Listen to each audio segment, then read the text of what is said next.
वादाई बाटे तू हर सा तो बचानवा हो, वादाई बाटे तू हर सा तो बचानवा हो, हमरा के बाटे अब मंजूर ए प्रिय, हमरा के बाटे अब मंजूर ए प्रिय।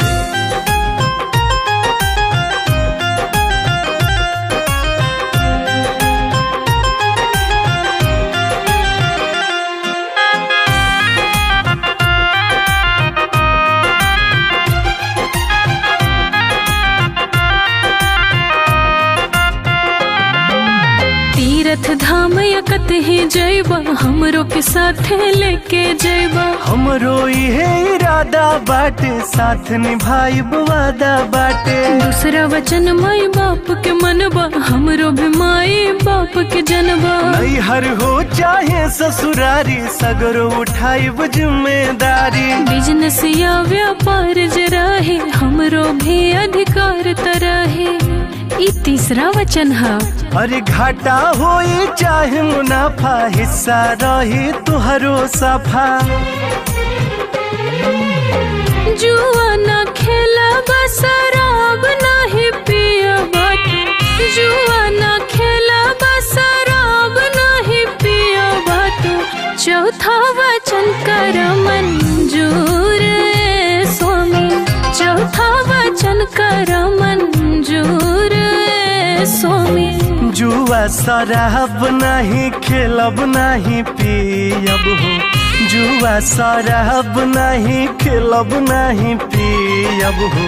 बतिया के मन बेजरूर ए प्रिय, बतिया के मन बेजरूर ए प्रिय।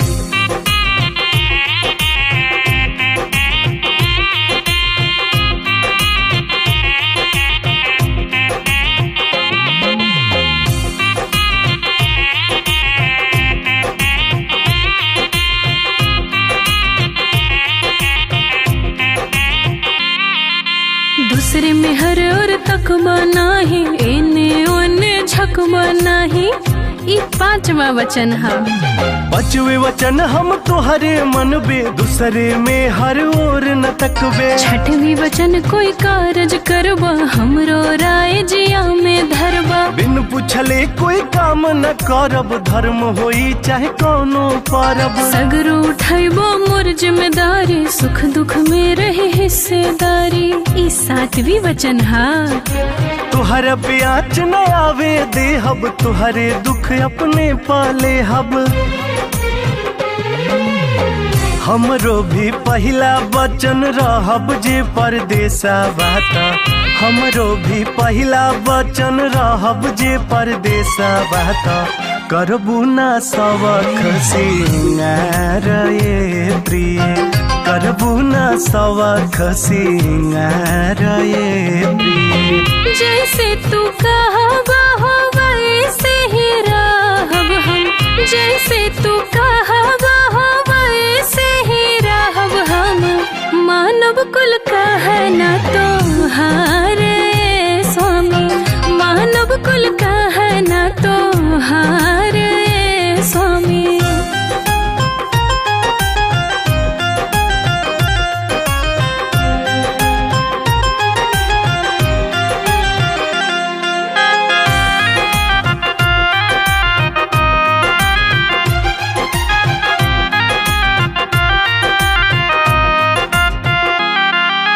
हम तो व्यवस्था देखब सारी, घर के संभारी है तू जिम्मेदारी।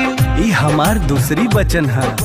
कौनो काम में आलस न करब, देखभाल हम घर के करब। तीसरी वचन कुछ केहू के न कहबू, दू चार बतिया सही के तू रहबू। खूब कदर परिवार के करब, तालमेल बैठा के रहब। कोई अमीरी चाहे गरीबी, बन के रहबू हमरो करीबी। ई हमार चौथा वचन है।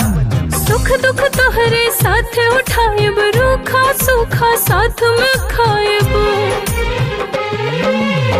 वादा कर तू बिना पूछले ना नैहर जइबू। ई हमार पांचवा वचन है।